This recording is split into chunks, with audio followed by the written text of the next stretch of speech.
So one of the main things I've been learning lately is that the direction of your life and the direction, maybe the trajectory of your life or the direction that you take in life is often determined by the things that you can say no to. The level of success that you can achieve in something, the level of mastery that you can achieve is determined by the things you can say no to. And this is not particularly groundbreaking, it's not a groundbreaking idea, but because I've started to reach a point where I can see and experience that feeling in real time, that's something that I just felt like I should explain to you now.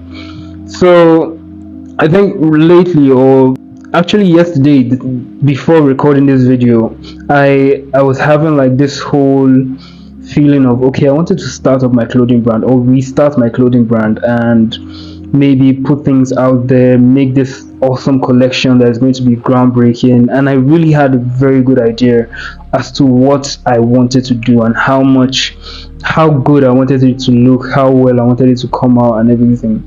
And at the time, in a way, I had like a bit of capital because I felt like, okay, I can use whatever income I have right now to put it into this and make sure that I can do this work and make it very good, or make the best out of the idea that I had. So I spent a lot of time just searching online, watching Instagram videos, watching YouTube videos, getting ideas on how I wanted the clothing brand to be, getting ideas on how I wanted the business to be run, how I wanted to package the business, how I wanted the sales to be, how to set up a website for the clothing brand and everything. And I'd spent so long searching these things that even my feed was all clothing brand because I was searching these things so often. And I think it was not until last night that I had this feeling of, do I really want to do this? And like I said, it's very easy to get carried away with the amount of things that you can achieve, and being obsessed with the fact that, okay, I can do this and I'm happy that I can do this, and I'm going to present it in a way that nobody else has seen it before. And so whatever ideas that you build up in your head, this is something that you know very well that, okay, if I try it out, it's going to wow everybody. And that's alongside the identity that you have of being the person that is venturing into random things and being able to do different things. I had already mapped out everything. I had already made the mock-ups. At a point, I had to ask myself, is this something that I want to do? And I stopped myself. I was like, oh, you're doing this again. This is something you've done before. You're having that feeling of wanting to venture into different things that you don't necessarily have to. And at the end of the day, you're going to try and jump into the next prospect, the next possible prospects, and try and succeed in another prospect when you've not been able to fully break through the first prospect that you're working on, or the first career that you're working on. And being able to stop myself, I actually spent like most of the midnight thinking about it and trying as much as possible to see a way that I could do all three of the things that I wanted to do without burning out, or without it becoming mediocre overall.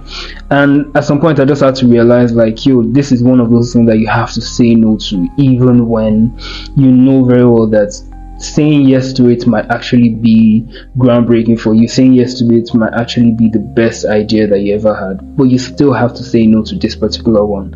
And it was really hard. It was a lot of thought processes, it was a lot of researching. And once I got to that point where I made that decision, then I kind of was relieved, but at the same time I mourned the loss of the whole possibilities that existed for me. And so the truth about me is that, for sure, I've ventured into a couple things. I've ventured into clothing brand designing, I've ventured into graphic designing, videography, photography, whatever, and a couple other things. And I think what I had to realize that, okay, art is my first love, and I had to ask myself, have you actually been able to break through that particular thing? And because I knew in my head that I wasn't at the point where I needed to be, I wasn't at the point of mastery, I wasn't at the point of success that I needed to be as an artist, then I had to tell myself to say no to every other thing that would sway me from that point. And even then, I was trying as much as possible to make it easy in my head, like, okay, I don't really have to do this, I don't really have to do this. But even then, I just had to tell myself, like, yo, take it off your mind. This is not something that you want to dilute your mindset about this particular thing. And it was really a hard feeling. So I think lately I've had to catch myself a lot of times when I have certain ideas and I want to do some things, but at the same time I don't really want to. Like I know very well that it's not going to be the best idea for me. Which brings me to my main topic, which is the amount of things that you are able to say no to would actually determine the trajectory of your life and how successful you are able to be in that particular thing you are trying to target or that particular thing you're trying to chase. And most of the times it's easy to say no to things when there are things that you don't necessarily want to do. Like if somebody said, okay, say no to giving money or going to somewhere that you don't really want to go to, doing a chore that you don't really want to do, and you could give the excuse of, oh, I'm chasing my dream. It's very easy for you to say no to stuff like that. But when it comes to saying no to things that you actually want to do and things that you actually really want to achieve, and you feel like your presence in that particular venture would be very useful, it's very hard for you to say no to stuff like that. So most times you don't really understand that the sacrifice is not necessarily saying no to stuff that you don't want to do. It's saying no to things that you know very well that you want to do. That's what the sacrifice is. Pushing away things that you really want to achieve, pushing away the things that you really love just for the sake of working on the one thing that you know very well you want to achieve and picking that one particular option. Every time you go to work or you step out of your house to go to a particular job or go to a particular career or creative venture or something, you are saying no to the infinite other possibilities that could exist. You could be the greatest in 10,000 other things. You never know. Once you step out of your house to walk into a music studio, you're saying no to the possibility of becoming the greatest footballer that ever lived, becoming the greatest basketball player that ever lived. And you never know, like, look at it in hindsight, you never know whether Michael Jackson would have been the greatest football player or soccer player or ever if he actually went to the pitch instead of going to the studio. You never can tell if Basquiat would have become the greatest dancer if he actually went to the dance classes instead of doing arts. You never can tell if James Charles or something would have become the greatest fashion icon if he went into fashion as opposed to music or something.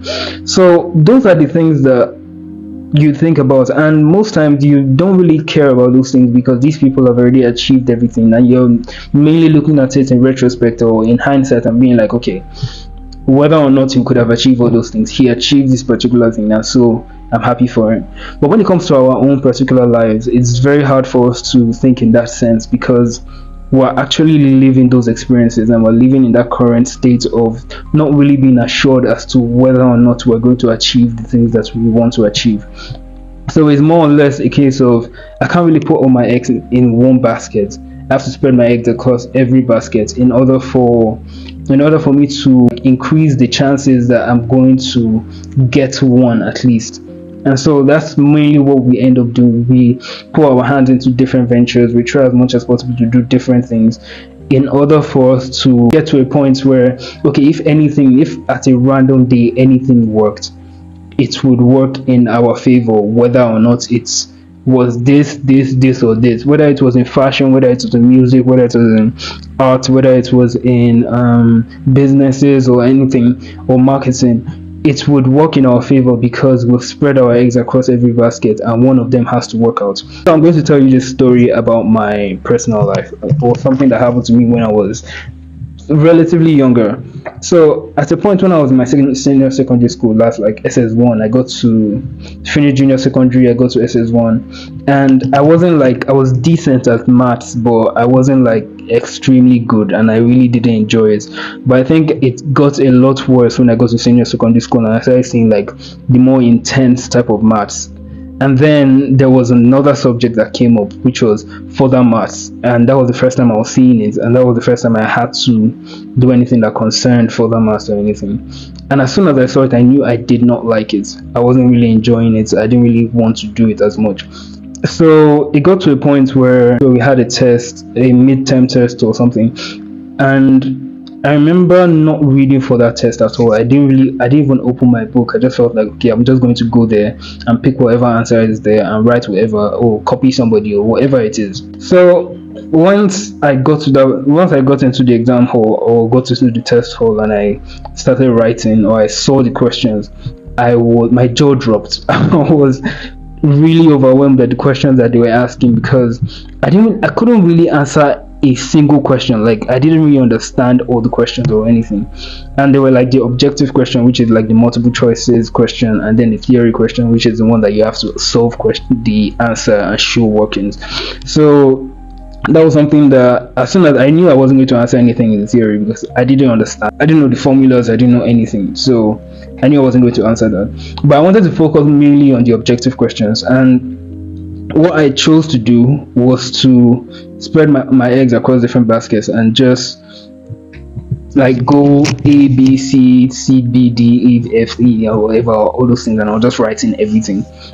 And as I was writing, I wrote everything on the paper and I finished it, and I felt like, okay, even if something, maybe I didn't get one particular answer or I didn't get all the answers, at least I'll get one particular answer, and at least I'll get maybe 1 over 25 or 3 over 25 or something like that. I knew I wasn't passing, but I'll get something. And then days later, the lecturer gave, or the teacher gave us the script, and I saw zero, 0 over 25. And that was my first time ever getting zero, and probably my only time ever getting zero. But I remember being like shocked at the fact that none of my random options worked. I was looking at these options and I was like, none of these things were correct. And that was when I realized that my failure was in trying as much as possible to pick whatever existed. Like, any answer that I saw, I'm going to go and pick that one. And that was what I wanted to do. I was just picking, as opposed to picking one particular option and showing up across all the picking that same option across all the 20 questions. And from A to D, whatever you pick, you're going to get at least 1 out of 20. One of them is going to be a B at least. And that was when I realized it. I didn't really use that idea in the next test or anything, because I had to read for the test. So I read and I actually passed the next test, but I didn't like further math and I was still not a good mathematician or anything. But I think that idea followed me into life, even though I still fall short a couple times.